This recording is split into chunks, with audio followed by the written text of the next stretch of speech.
일본 최고 경제학자가 30년간 연구해서 발견한 부자 되는 공식이 당신의 인생을 완전히 바꿀 것입니다. 지금까지 당신이 알고 있던 부자가 되는 방법은 모두 잘못되었습니다. 특별한 재능, 엄청난 상소, 기발한 발명품 같은 것들 말입니다. 일본 경제학회 회장을 역임한 다치바 나키, 도시아키 교수가 3년간 일본 상위 9,000명의 고소득자들을 과학적으로 분석한 결과는 우리가 생각해왔던 모든 상식을 뒤집어 놓았습니다. 당신도 혹시 부자가 되려면 특별한 사람이어야 한다고 생각하고 계신가요? 그렇다면 이 연구 결과에 깜짝 놀라실 겁니다. 실제 일본 부자들의 47.2%를 차지하는 기업 경영자들 중 대부분은 평범한 사람들이었습니다. 그들이 부자가 된 비밀은 바로 자신의 직업에서 30년 이상 꾸준히 일하며 재정적 전망이 밝은 길을 선택했다는 것입니다.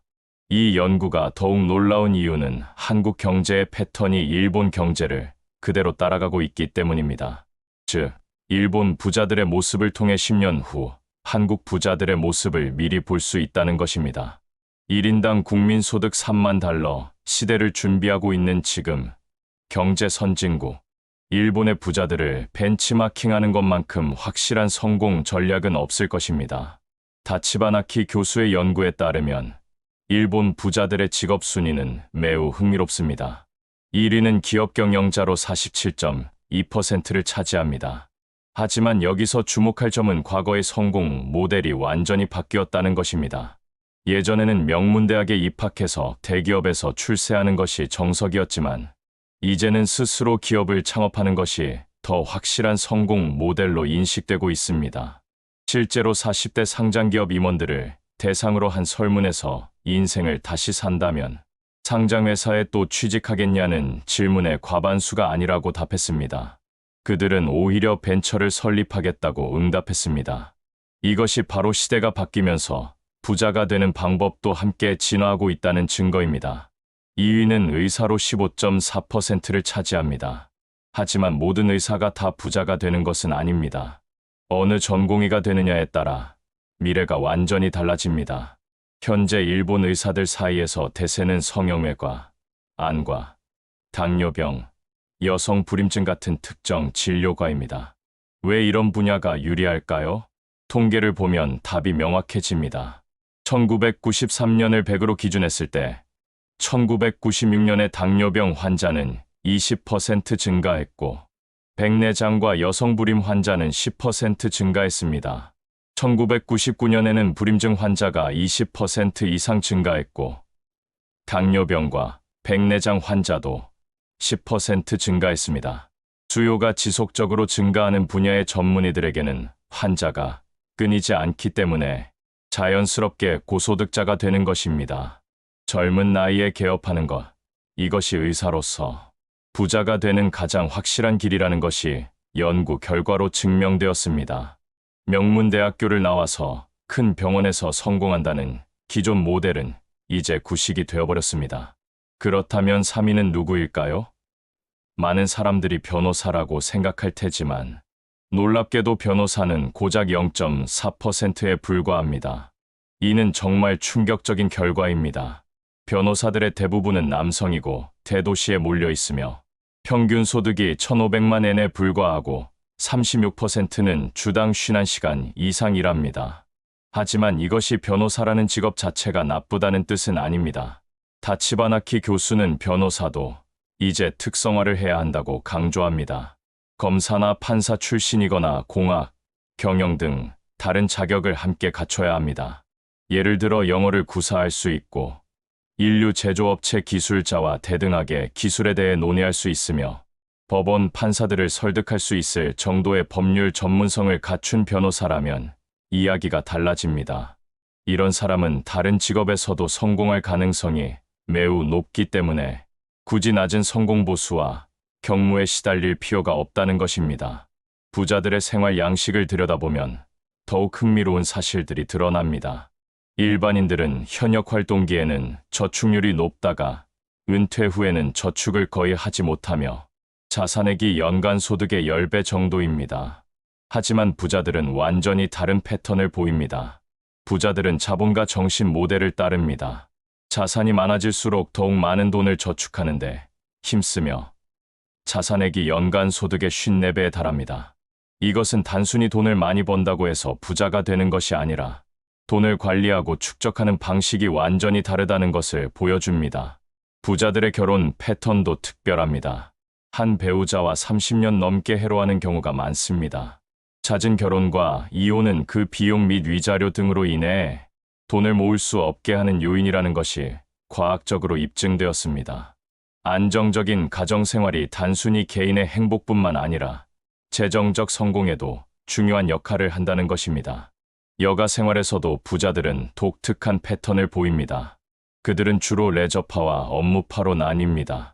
흥미롭게도 나이가 들수록 업무파가 더 많아지며 사회봉사활동을 하는 것을 선호합니다.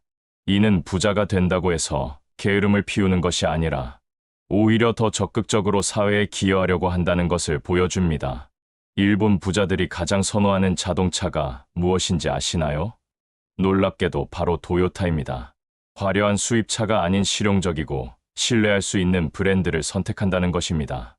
이는 부자들이 허영심이나 과시욕보다는 실질적인 가치를 중시한다는 것을 보여주는 대표적인 사례입니다. 다치바나키 교수는 격차 사회의 저자로도 유명합니다. 2006년 일본을 달군 키워드 중 격차, 즉 양극화는 단연 으뜸이었고 그는 양극화 연구의 선구자입니다. 그가 고이즈미 주니치로 전 총리의 양극화 용인론을 정면으로 반박하기 위해 쓴 격차 사회라는 그동안의 발표에서 기업의 사회적 책임 강조와 소득세, 상속세의 과감한 증세를 해법으로 제시한 바 있습니다. 이 모든 연구가 왜 중요할까요? 바로 부자가 되는 편법을 익히기 전에 부자들의 실태를 폭넓은 관점에서 자세하게 탐구하여 그 본질부터 파악해야 하기 때문입니다. 가난한 사람들의 실태에 관한 전문적인 보고서는 많지만 부자들에 관한 체계적인 연구는 거의 드뭅니다. 다치바나키 교수가 사제지간인 모리 타케시 교수와 함께 일본에서 처음으로 정부 과세 기준으로 상위 9,000명의 고소득자를 분석한 논문을 발표했을 때 일본 사회에서는 커다란 관심이 쏟아졌습니다. 3년여에 걸친 연구 작업이 단행본 형태로 정리된 것이 바로 일본의 부자들이라는 발표입니다. 이 내용은 단순한 재테크를 위한 부자 연구가 아닙니다. 경제학 교수라는 전문가가 과학적이고 입체적으로 분석한 일본 부자 연구의 첫 번째 보고서라는 점에서 그 의의를 찾을 수 있습니다.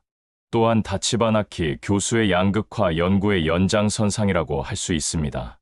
연구 결과를 종합해보면 부자가 되기 위한 4가지 핵심 법칙이 드러납니다. 첫째, 매우 기발하고 새로운 발명보다는 자신의 직업에서 30년 이상 꾸준히 일하는 것이 중요합니다. 둘째, 부모로부터 엄청난 재산을 상속받기보다는 재정적 전망이 밝은 직업을 택하는 것이 현실적입니다. 셋째, 뛰어난 재능보다는 노력과 신념이 더 중요합니다. 넷째, 법률을 어기는 위험한 일은 장기적으로 성공할 수 없습니다.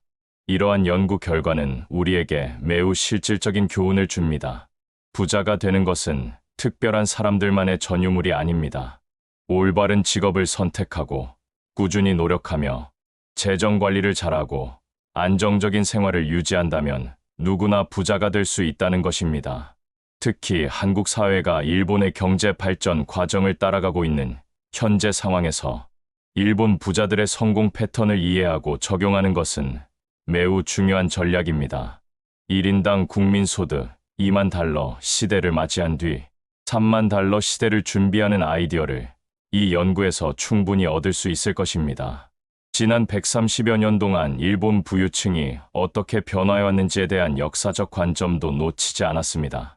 성공한 사람들의 소비와 저축 패턴을 통해 자산 형성의 비결을 엿볼 수 있으며 이는 단순한 돈 버는 방법을 넘어서 진정한 부의 축적 원리를 이해하는 데 도움이 됩니다.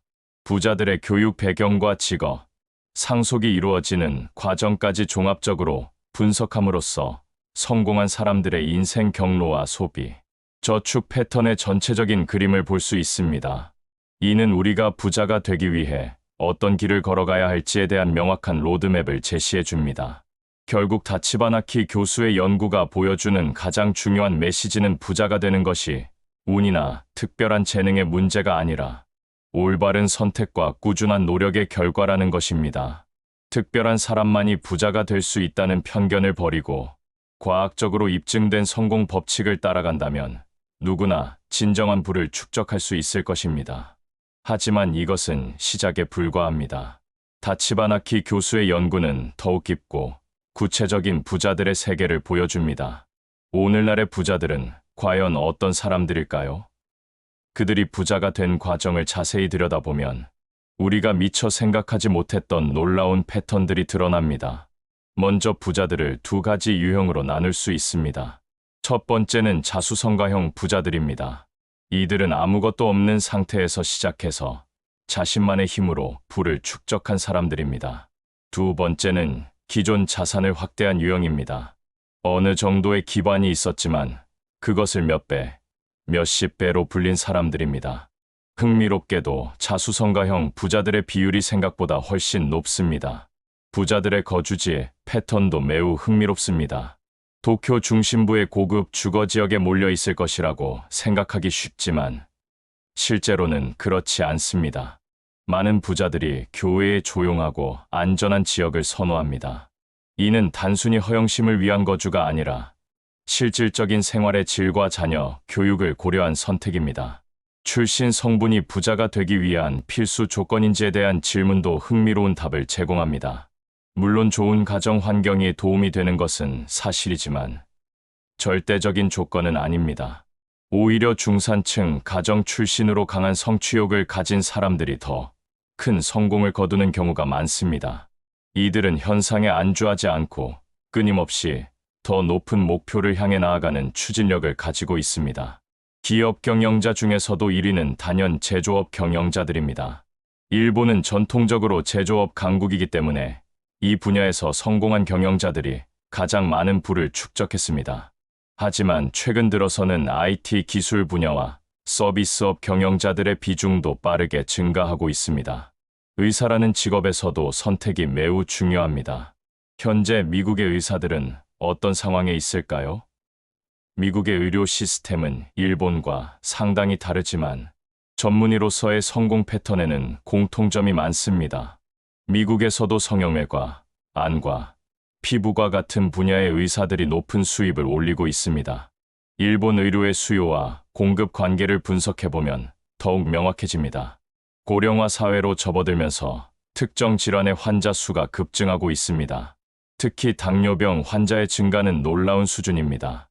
생활 습관의 변화와 스트레스 증가로 인해 당뇨병 환자는 매년 꾸준히 증가하고 있으며 이는 해당 분야 전문의들에게는 안정적인 수입원을 보장해주고 있습니다. 안과와 성형외과를 선택한 고소득 의사들의 이야기는 더욱 구체적입니다. 한 안과 개업 의사가 보낸 편지에는 이런 내용이 있었습니다. 처음에는 대학병원에서 근무하면서 학문적 성취를 추구했지만 실제로는 경제적 어려움에 시달렸다고 합니다. 하지만 개업을 결심한 후 철저한 시장 조사를 통해 노인 인구가 많은 지역에 안과 의원을 개원했고 백내장 수술과 안검, 성형술에 특화하면서 큰 성공을 거두었다고 합니다. 의사의 성공 모델이 바뀌고 있다는 것은 매우 중요한 포인트입니다. 과거에는 의과대학을 졸업한 후 대학병원에서 오랫동안 수련을 받고 교수가 되는 것이 최고의 성공으로 여겨졌습니다. 하지만 이제는 빠른 시일 내에 개업해서 시장의 니즈에 맞는 전문 분야를 개척하는 것이 더 확실한 성공 방법으로 인식되고 있습니다. 흥미로운 것은 아이들이 부모의 뜻대로 크지 않는다는 현실입니다. 많은 부자 부모들이 자녀에게 의사가 되기를 원하지만 실제로는 자녀들이 다른 길을 선택하는 경우가 많습니다. 이는 시대가 변하면서 성공의 정의와 기준도 함께 바뀌고 있기 때문입니다. 변호사로서 부자가 되는 길은 의사보다 더 험난합니다. 변호사라는 직업도 고소득을 보장받지 못한다는 것이 현실입니다. 가부키 배우와 변호사는 유명해질수록 바쁘다는 말이 있습니다. 하지만 바쁘다고 해서 반드시 높은 수입을 보장받는 것은 아닙니다. 변호사 시장의 경쟁은 날로 치열해지고 있으며 단순히 법무법인에 소속되어 일반적인 업무를 처리하는 것만으로는 고소득을 기대하기 어렵습니다. 고소득 변호사에 4가지 유형이 있습니다. 첫째는 기업 법무를 전담하는 변호사들입니다. 대기업의 복잡한 법적 문제들을 해결해주는 이들은 안정적이고 높은 수임료를 받을 수 있습니다. 둘째는 국제 업무에 특화된 변호사들입니다. 글로벌 시대에 국경을 넘나드는 법적 문제들이 증가하면서 이 분야의 수요가 급증하고 있습니다. 셋째는 특허나 지적재산권 분야의 전문가들입니다. 기술 발전과 함께 이 분야의 중요성이 커지고 있습니다. 넷째는 의료 분쟁이나 건설 분쟁 같은 특정 분야에 특화된 변호사들입니다. 소송사회와 변호사의 함수관계도 흥미로운 주제입니다. 사회가 복잡해질수록 법적 분쟁도 증가하지만 그렇다고 해서 모든 변호사의 수입이 늘어나는 것은 아닙니다. 오히려 경쟁이 치열해지면서 차별화된 전문성을 갖추지 못한 변호사들은 생존하기 어려워지고 있습니다. 한 변호사가 보낸 편지에는 이런 이야기가 있었습니다. 가난에서 벗어나기 위해 일단 검사가 되었지만 공무원으로서의 한계를 느끼고 변호사로 전향했다고 합니다. 하지만 단순히 변호사 자격증만으로는 성공할 수 없다는 것을 깨닫고 MBA를 취득하고 영어를 배워서 국제 업무에 특화했다고 합니다. 그 결과 대기업의 해외 진출 업무를 전담하면서 높은 수입을 올릴 수 있게 되었다고 합니다. 경영자는 모두 부자일까요? 이는 매우 복잡한 문제입니다. 1950년대 이전의 경영자들과 이후의 경영자들 사이에는 큰 차이가 있습니다. 과거에는 가문의 사업을 물려받은 경영자들이 대부분이었지만 현재는 전문 경영인들의 비중이 크게 늘어났습니다. 학력주의의 두 얼굴도 주목할 만합니다. 한편으로는 좋은 학력이 경영자가 되는데 도움이 되지만 다른 한편으로는 학력에만 의존해서는 진정한 성공을 거두기 어렵다는 현실도 있습니다. 경영자층과 학력과의 관계를 분석해보면 명문대학 출신들이 많기는 하지만 그보다 더 중요한 것은 실무 능력과 리더십입니다. 누가 경영자가 되는가라는 질문에 대한 답은 시대에 따라 달라지고 있습니다. 과거에는 출신 성분이나 인맥이 중요했지만 이제는 능력주의가 더 중시되고 있습니다.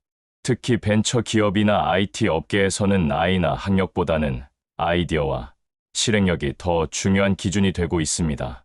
경영자라는 직업이 수지가 맞는 일인지에 대해서는 다양한 의견이 있습니다. 성공한 경영자는 엄청난 부를 축적할 수 있지만 실패할 경우의 리스크도 그만큼 큽니다. 또한 경영자로서의 책임과 스트레스는 상상 이상으로 큽니다. 한 인류 경영자가 밝힌 인생관과 세습에 대한 이야기는 매우 인상적입니다. 그는 자신의 사업을 자녀에게 물려주지 않겠다고 선언했습니다. 그 이유는 자녀가 스스로 자신만의 길을 개척해야 진정한 성장을 할 수 있다고 믿기 때문입니다. 이는 전통적인 가족 기업의 세습 구조와는 완전히 다른 접근법입니다. 상류계급에 대한 분석도 흥미롭습니다. 상류계급이 늘고 있다는 것은 분명한 사실이지만 그 구성과 성격은 과거와 많이 달라졌습니다. 계급의 변천사를 살펴보면 1950년대 이전의 고소득자들은 주로 지주나 대상인 출신이었지만 현재는 전문직이나 기업가 출신이 대부분입니다. 세제가 소득을 변화시킨다는 것도 중요한 포인트입니다. 세법의 변화에 따라 부자들의 소득 구조와 자산 운용 방식도 함께 변화합니다. 따라서 부자가 되기 위해서는 세제에 대한 이해도 필수적입니다. 파워 엘리트라는 개념도 등장합니다. 이들은 단순히 돈이 많은 사람들이 아니라 사회에 실질적인 영향력을 행사할 수 있는 사람들입니다. 진정한 상류계급은 바로 이런 파워 엘리트들이라고 할 수 있습니다. 부자들의 자산 형성 과정은 일반인들과 확연히 다릅니다. 부자들의 저축률은 일반인들보다 훨씬 높습니다. 이는 단순히 소득이 많아서가 아니라 돈에 대한 인식과 관리 방법이 다르기 때문입니다. 유산을 고려한 모델로는 설명할 수 있을까요? 많은 경제학자들이 부자들의 높은 저축률을 자녀에게 유산을 남기려는 동기로 설명하려고 했지만 실제로는 그렇게 단순하지 않습니다.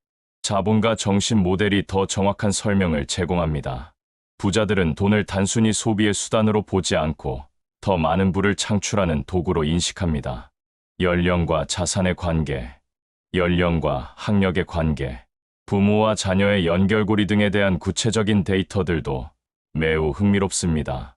나이가 들수록 자산이 기하급수적으로 증가하는 패턴, 고학력자일수록 더 오랫동안 자산을 축적하는 경향, 부모의 직업과 교육 방식이 자녀의 성공에 미치는 영향 등이 과학적으로 입증되었습니다. 부자들의 일상을 들여다보면 더욱 놀라운 사실들이 드러납니다.